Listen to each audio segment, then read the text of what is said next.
Bueno, ¿cómo estamos parados en este momento, Santangelo? Bueno, como ciudadano, Sí. estoy de acuerdo en que estamos mucho mejor en calidad democrática institucional, se ha dado un gran avance. En materia económica, que creo que es a lo que vine, estamos diferentes. Yo creo que la autoherencia o la herencia que se va a dejar a la próxima administración va a ser esencialmente diferente. Va a haber lugares donde se ha avanzado claramente, tenemos una economía que funciona organizacionalmente mejor, hay lugares donde estamos peor, no se ha avanzado en restablecer una moneda confiable, el peso ha seguido con su proceso de desconfianza, con su proceso inflacionario. Tenemos una deuda más alta que antes, es indudable, es uno de los temas a resolver en el futuro. Así que yo creo que el diagnóstico, y no es esquivarle al bulto, no estoy esquivándole al bulto, vamos a tener una herencia diferente. Va a haber lugares donde se va a haber avanzado, lugares donde no se va a haber avanzado, donde se va a haber retrocedido. Me parece que lo peor que puede hacer la próxima administración, sea quien fuere, esta o la de la oposición, será subestimarla. La herencia recibida, porque va a ser complicada, va a ser difícil. No va a haber las urgencias de aquel momento, de repente en los temas tarifarios, energéticos, se habrá superado lo peor de la emergencia, pero la situación es muy difícil, es muy delicada y va a requerir 10 de diciembre del 2019, lo que no se hizo el 10 de diciembre del 2015, que es un programa económico integral que ataque los problemas de fondo de la economía Bueno, argentina. ¿qué es lo que está tratando de hacer ahora el gobierno? ¿Qué es este plan y qué trata de hacer en los próximos meses? Yo mostraba que el viernes definió el Banco Central las bandas del dólar, ¿no? De dónde se tiene que mover el dólar, a ver si lo podemos ver, si lo podemos mostrar. Y la pregunta es, bueno, ¿qué quiere el gobierno? Porque algunos dicen, bueno, el único objetivo que tiene es que en estas bandas se definió, por ejemplo, que en junio el dólar tiene que tener un piso de 41,50 y un techo de 53,70. Hoy la banda está entre 39,5 y el techo está casi en 50,55, ¿no? En 50,5. Algunos dicen, no, mira, lo único que está buscando el gobierno hoy es que el dólar no le salte al techo, es decir, que no esté por estos niveles cerca de 50 en mayo o en junio, porque si eso sucede, y vas a tener una inflación del 60%, se te acelera todo y te complica, te deja prácticamente sin chance de reelección. El objetivo exclusivo Sí. de 2019 es evitar que se repita lo de 2018, estabilizar las variables financieras, empezando por el mercado cambiario, que es donde fue el gran problema del año pasado, subió de 20 a 40 en pocos meses, que el tipo de cambio, el fondo diría que fluctúe en esa banda, pero el objetivo implícito es que esté lo más cerca posible de la parte de abajo de la banda, que esté en 40 y pico, si tiene que subir un poquito que suba, pero que no se escape. Que el gobierno pague la deuda, para eso es la plata del fondo, no caer en cesación de pagos. Y tercer objetivo, que viene un poquito demorado y veremos si se empieza a ver a partir de abril o mayo, que la tasa de inflación vuelva a ser, entre comillas, más normal, que esté en el 2% mensual o en 1,99 si se puede. Es apagar el incendio, es manejar esta situación, estabilizar las variables financieras y bancate lo que venga, bancate lo que venga. No hay muchos más objetivos que eso, llegar a la fecha de las Tiene un elecciones. salto cambiario. Sin episodios disruptivos, sin desboles, diría la calle, ¿no? Que no se espiralicen las cuestiones, ni el tipo de cambio, ni la inflación, ni la deuda. La tasa de interés es un problema que está afuera porque estamos con tasas de interés astronómicas. Y bancate sobre todo lo que pasa en nivel de actividad. El nivel de actividad, estamos ante un programa económico que no tiene chance de recuperación, es ir llevándola, ir bancándotela. Y que la sociedad elija qué gobierno quiere tener. Y veremos, repito, 10 de diciembre de 2019, si viene esto recargado, esto reforzado o algo más integral que ataque los problemas de fondo de la economía argentina. ¿Por qué su socio Melconian habla del plan Picapiedra, digamos? Revelado habla del plan Llegar. Porque es un plan, yo diría, de primer grado de colegio, lo que estudiamos en Economía 1 el primer día que entramos a la facultad, o sea, política monetaria que dice no emitís, política cambiaria que dice dejá el dólar fluctuando si querés dentro de esa banda, política fiscal no gastes más de lo que recaudes, o sea, 3 mandamientos. No dilapides las reservas del Banco Central que no tenés porque no había reservas en 2015 y no tenemos reservas ahora, no gastes más de lo que recaudás y no emitas en vano. Y ese es un plan muy básico, muy sencillo, no hace falta una gran sofisticación para armar eso. Apaga el incendio, que el tipo de cambio esté tranquilo, que la inflación baje. Y repito, nos bancamos las consecuencias. Es decir, un poco sería, Macri está dispuesto a bancarse más recesión pero no una nueva crisis cambiaria. Es que casi te digo que no tiene alternativa, no hay opción. O sea, en el momento que se llama al fondo, 1 de octubre, sobre todo el plan de octubre que es el más serio, lo llamás de bomberos, se está prendiendo fuego el edificio, lo llamás para que venga a apagar el incendio y después si las sillas o los vasos se llenan de agua es un problema menor en ese sentido.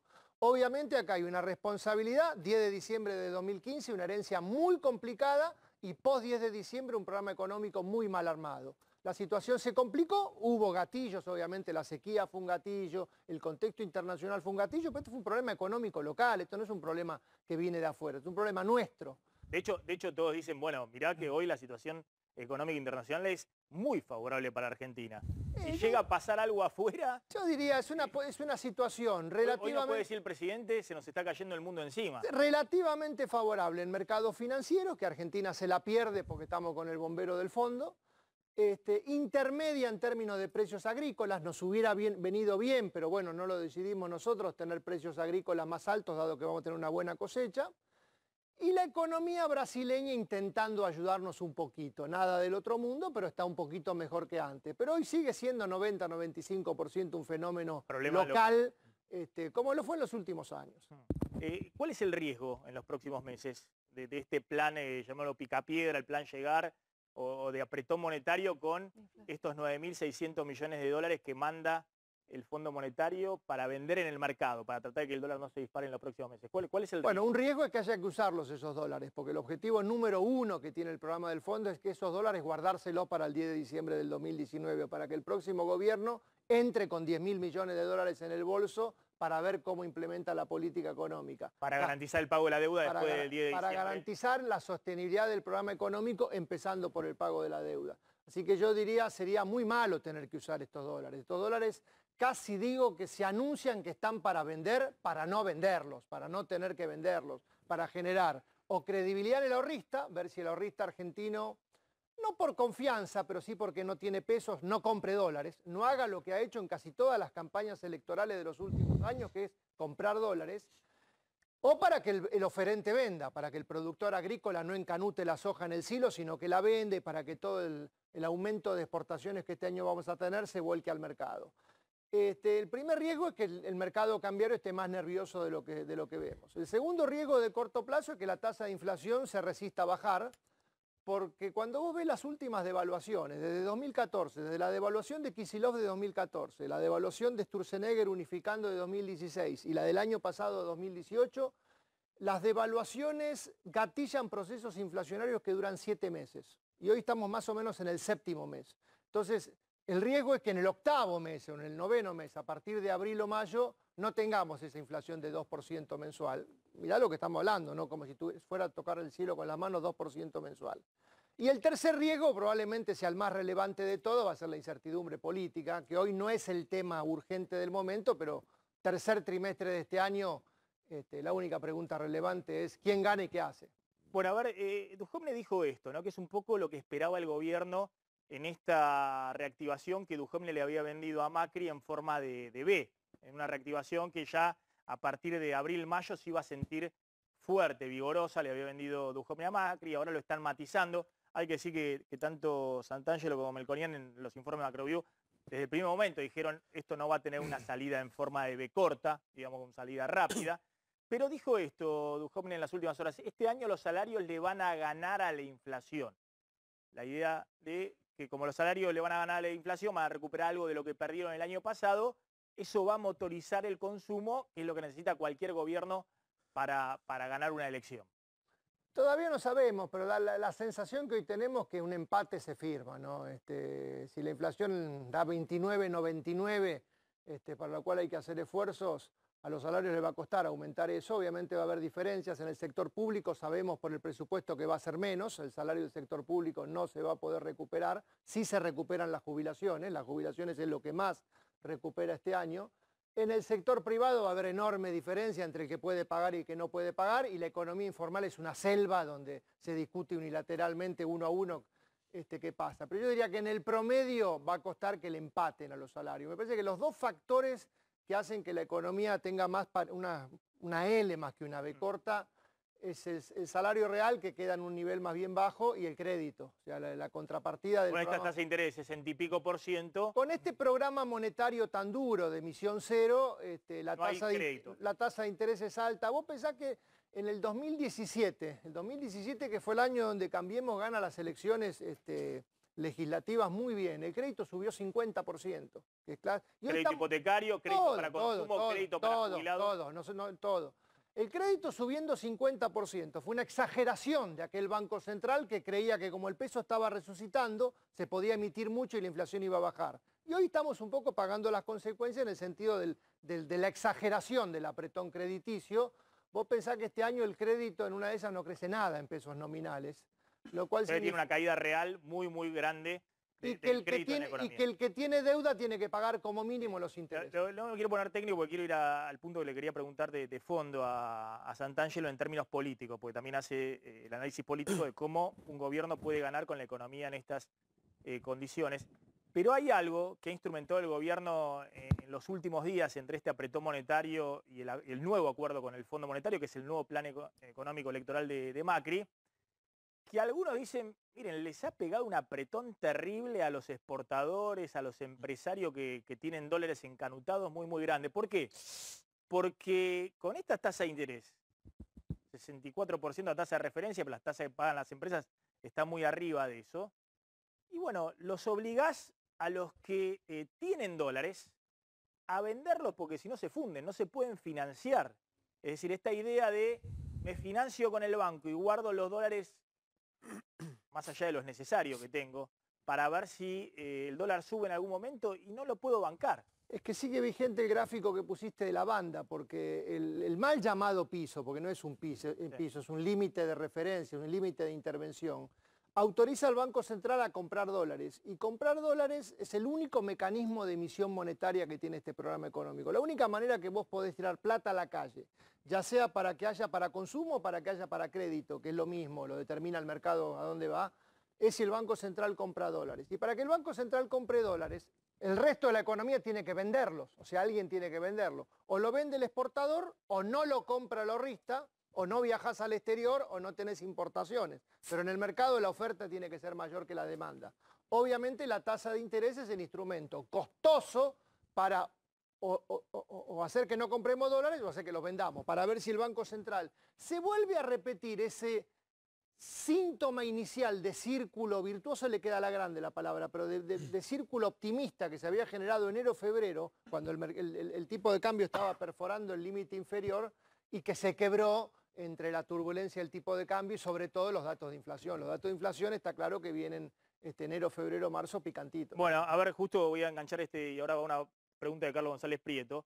Esto es un fracaso económico claro del gobierno, pero Macri dijo, la inflación es fácil de bajar, va a ser la prioridad de mi gobierno. Fíjense, febrero de este año, febrero del año pasado, un año, el ranking de inflación, Argentina acumula 51,3% de inflación. Esto es el resto de los países. Uruguay, que está con una inflación elevada, 7,5% en un año. Brasil, 3,9%. Colombia, 3% de inflación en el último año. Paraguay, 2,7%. Perú, 2,2%. Bueno, Chile, 1,7%. Bolivia, 1% de inflación. Ha tenido la inflación más baja Bolivia en el último año de las últimas décadas. Te falta Venezuela en ese gráfico. Venezuela, que está en la hiperinflación, 2 millones de... Venezuela es Pero bueno, Argentina se tiene que comparar con Venezuela, porque después si nos comparamos con el resto es una cosa, si se quiere, de fracaso. Y lamentablemente el debate político está cayendo a esa bajeza de Venezuela o lo que tenemos. Pero Venezuela o nada. A ver, si vuelve el populismo, y el populismo sin plata nos lleva a Venezuela. Ahora, 50% es un fracaso, obviamente, no me cabe ninguna duda. La inflación es una enfermedad que no existe más en el mundo, se resolvió hace 30, 40 años. Argentina tiene un problema estructural de largo plazo, porque la inflación se mide en pesos, se mide en la moneda local. La inflación es el problema, la debilidad de la moneda local. Y está claro que tenemos una moneda local, el peso, en la que los propios argentinos no confiamos. ¿Cómo hacemos para resucitar la confianza en el peso? Y voy a decir otra cosa más, y es muy difícil, va a ser muy difícil para el próximo gobierno recuperar esa confianza, porque acá hay hitos en la economía argentina que rompen esa confianza. Un hito obviamente fue la crisis 2001-2002. Otro hito fue el cepo cambiario, que genera... Pero otro hito ha sido lo que sucedió el año pasado, cuando el dólar te sube en 3 meses o 4 meses 100%.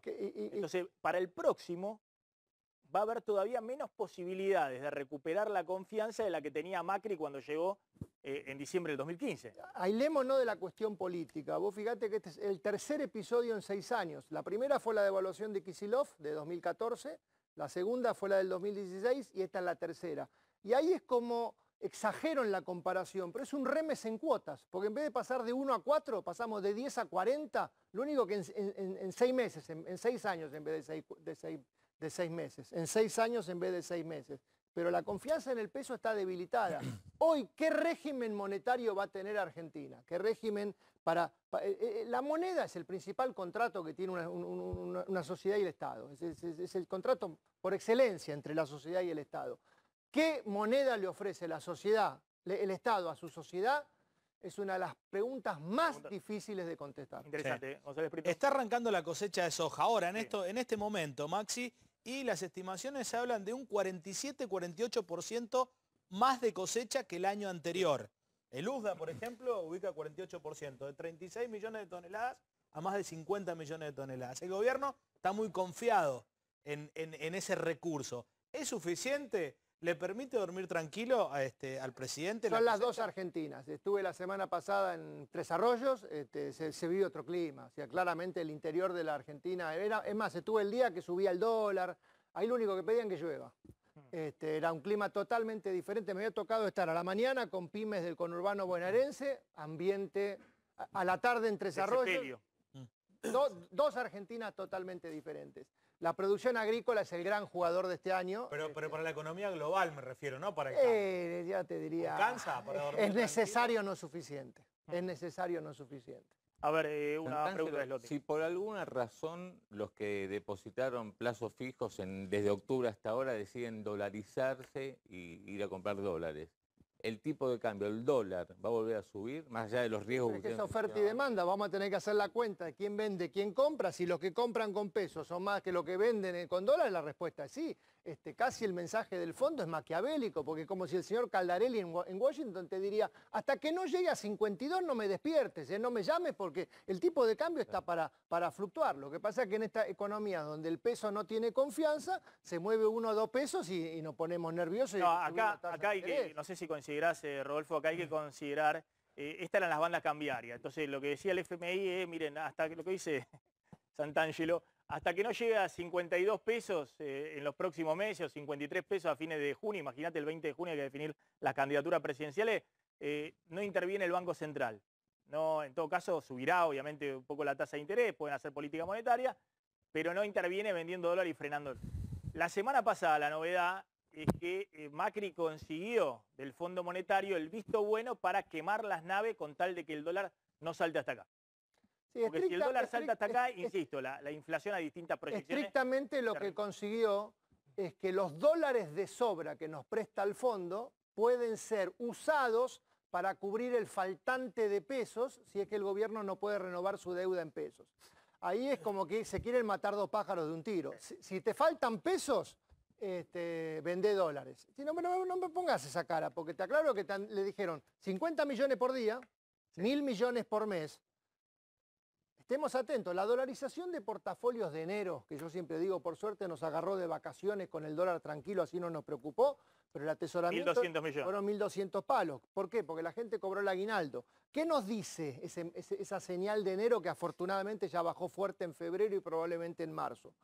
Que todavía hay muchos argentinos que cuando les sobra un mango compran dólares. Entonces es clave, te dice el fondo, para que el dólar no suba. No es que tenés que tener dólares para vender. Si el año pasado vendiste 20.000 y no lo pudiste parar, lo que tenés que tener los cortitos de pesos.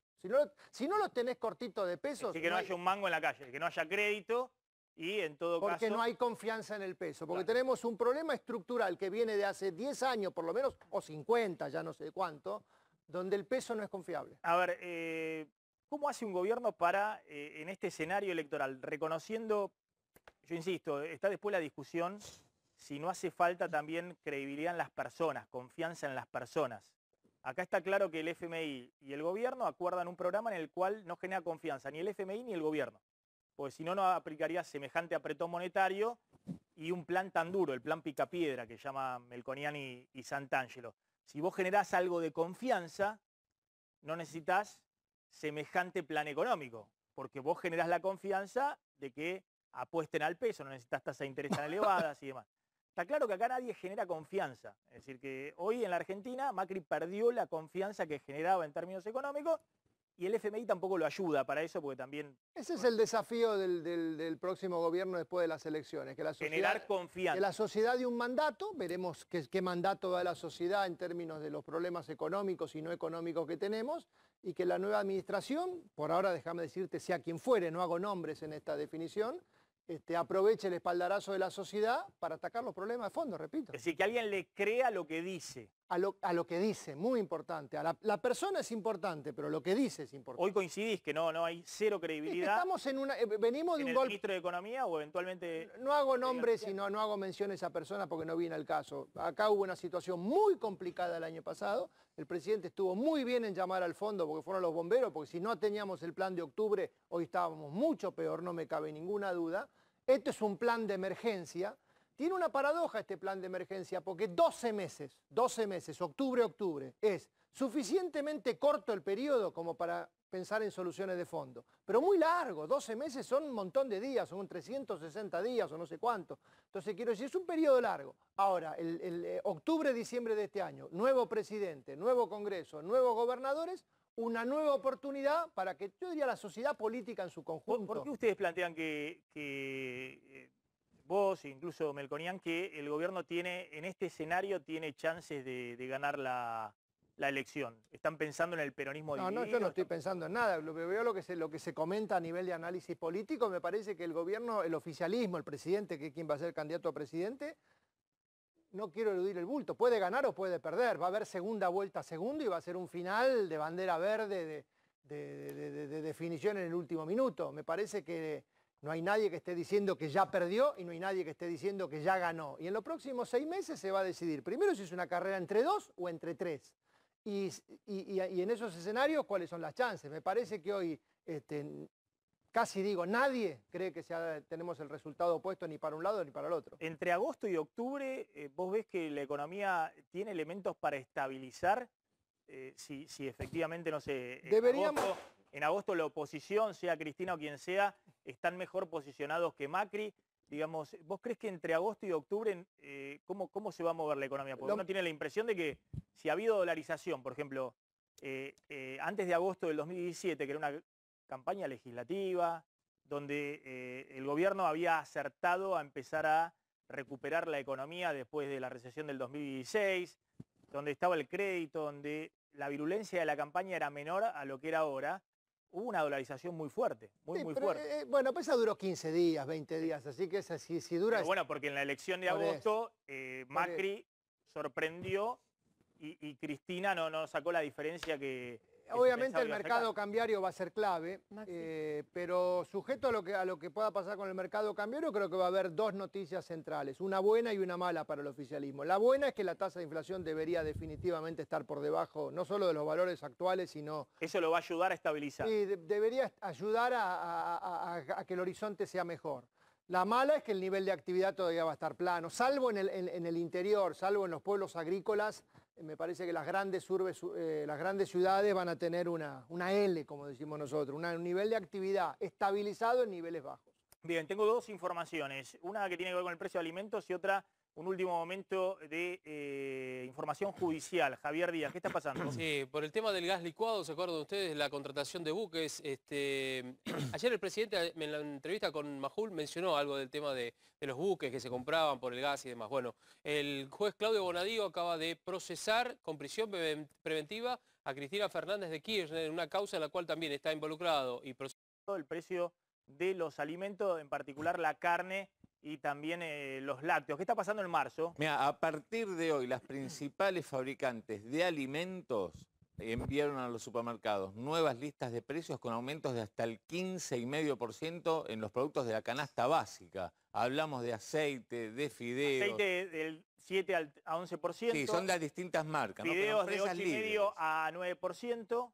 Yerba entre 5,6 al 15,5. En el 15,5 tenés una marca de precios cuidados, por ejemplo. Está O bien. sea que no se salva Harina nadie. del 4 al 7%. Arroz 5% promedio, las premezclas que son para hacer pizza o bizcochuelos 8%, congelados 14% promedio. Ahí tenés, digamos, productos de la canasta básica que a pesar de todo lo que estamos mencionando, del apretón monetario, del dólar que estuvo estable hasta hace poco. Siguen remarcando y Sí. a partir de hoy siguen los aumentos fuertes de alimentos. ¿Tienen una previsión de inflación para marzo? Estamos cerrando justo en este momento la segunda semana, no tengo la información de cómo cerró, pero pinta para 3 y pico. Dame unos días más para ver si el pico es alto o es bajo, pero alrededor de 3 y algo. Claro, muchos se preguntan cómo puede ser con las caídas de consumo que hay, que son muy fuertes, incluso en el rubro de alimentos, siguen las remarcaciones.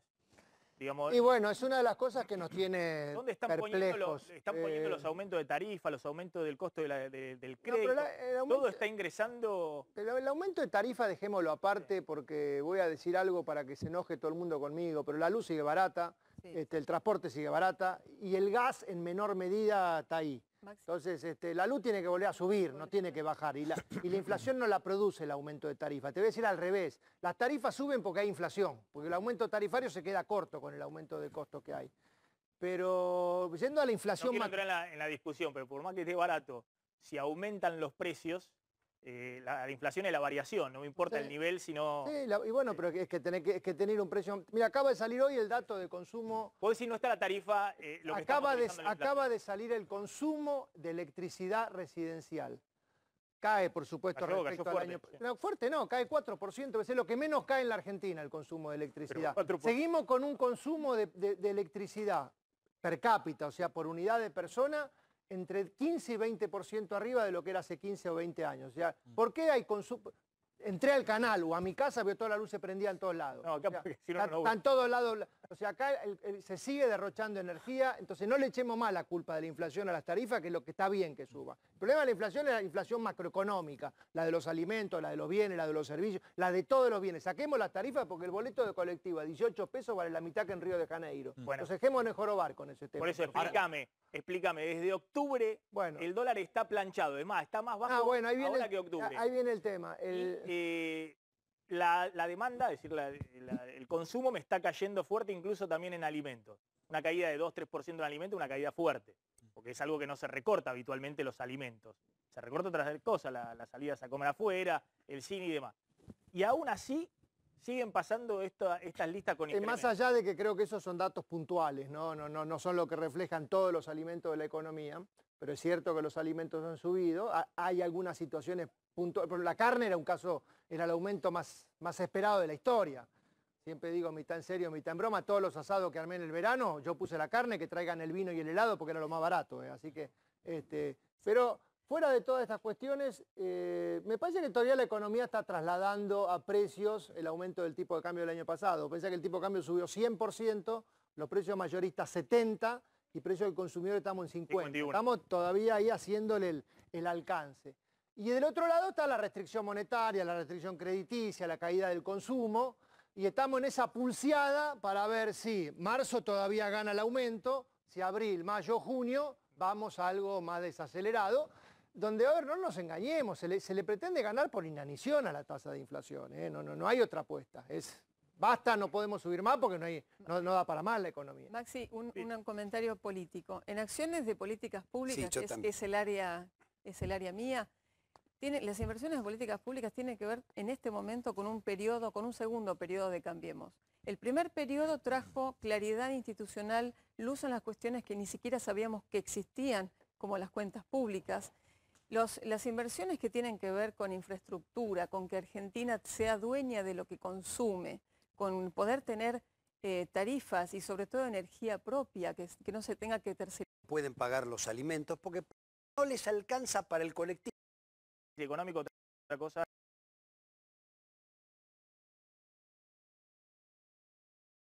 Eso te genera.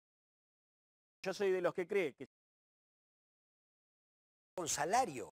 darle algo de aire a la economía, bajando la tasa de interés, recreando el veranito financiero del círculo del veranito financiero de enero y mediados de febrero. Pero bueno, se sorprendió, acá la desconfianza no apareció porque apareció una encuesta de Cristina bien posicionada. Acá la desconfianza empezó, las presiones sobre el dólar, la suba de la tasa de interés, cuando se conoció que la tasa de inflación de enero era 3%, e inmediatamente después se conoció que la inflación de febrero iba a ser cerca del 4%, y cuando todos están ratificando que la inflación de marzo va a tener por lo menos 3%, puede estar arriba de ese número, y eso generó, si se quiere, todo un cambio en lo que era la política original del gobierno del primer mes y medio del año. Y la pregunta es, si el gobierno no coordina nunca lo que hace sectorialmente en términos de su campaña política respecto a lo que es su política en general, su política económica en general. Y bueno, de repente fue un error de cálculo haber creído que la inflación iba a bajar. Hicieron decir al presidente, la inflación está bajando, y la inflación se aceleró en los primeros meses. Terminó el año pasado con 47%, ahora estamos en 51 y pico. Sí, hasta junio la tasa de inflación interanual va a estar alta, así que esa cuenta va a estar. Ya sabíamos que la baja de la inflación estaba prevista para mediados de año, segunda mitad del año, Sí, pero fue más alta de la prevista. Ese es el pronóstico. La realidad es que hoy se está acelerando. Bueno, sí, a mí no me gustan esas críticas al manejo del día a día porque nos podemos equivocar todos, así que yo en eso no entro, pero es probable que haya habido un exceso de confianza y que ahora volvimos a foja cero, sobre todo en materia de tasa de interés. Pero bueno, este es un plan de emergencia, repito, llamado a estabilizar las variables financieras, es un prueba y error, estamos viendo, y mes a mes lo seguiremos. Marzo todavía va a dar alto y veremos si abril o mayo baja. Es un periodo largo, obviamente el salario ha caído, no el salario medido en boleto de colectivo, el salario en boleto de colectivo está igual que hace 5 años, el salario, la luz no la podemos comparar contra diciembre del 2017 porque era regalada. Ahora, acá hay un concepto que es muy importante. No, el salario medido en términos de todos los precios de la economía ha caído. El problema de Argentina es la inflación macroeconómica, no la inflación de las tarifas públicas. Ahora, lo que tenemos que entender, lo que no paga el consumidor lo paga alguien, ¿eh? O sea, no hay nada gratis en economía. Y cuando lo paga el gobierno, lo está pagando sobre todo el hombre pobre que no lo usa. Entonces, el hombre pobre que no lo usa está pagando la luz de los que todavía seguimos pagando la luz la mitad de lo que cuesta. Ahora, para la gente común, perdón Maxi, para la gente común, digamos, en este año que ya vimos en el sainete del dólar, tasas y demás, ¿qué tiene que hacer? Esperar, tranquilo, no gastar, porque hablamos de aquel que tiene plazo fijo y se puede ir al dólar. Hay gente que no tiene. Pero el hombre común lo sabe mejor que vos y yo lo que tiene que hacer. Lamentablemente tiene que laburar, tiene que proteger su empleo. Mínimo ahorrito. Estoy hablando de 1.000 pesos por mes, 2.000 pesos por mes. A la verdulería. Lo que está haciendo es al consumo. Ahorro. Al ahorro. Tiene ese ahorrito mínimo. Lo que está haciendo es compra los dólares y los guarda y los encanuta. El que tiene mínimo ahorrito. Los que tienen un ahorro más importante, estamos hablando de más de 1 millón de pesos, que son los plazos fijos más grandes, lo que hemos visto en los últimos 4 o 5 meses, que están apostando a la tasa de interés en pesos en plazo fijo en el sistema financiero. O sea que fíjense que es al revés del sentido común. Digamos, el sentido común de aquel que apenas está llegando a fin de mes y tiene un mínimo ahorrito es compra dólares y lo guarda en el colchón. El profesional del dinero, por ahora, está aprovechando la tasa de interés en pesos. En algún momento, me imagino como ocurrió el año pasado, se va a correr al dólar, que es lo que y hay una cosa que se hace mucho, que es cancelar créditos. Se cancela crédito, deuda. Porque si no te fundís con esta tasa. Y al cancelar deuda, el impacto económico es fuerte. Claro. Rodolfo Santangelo, gracias. Gracias por la invitación. Como siempre. A ver, entremos en la discusión política.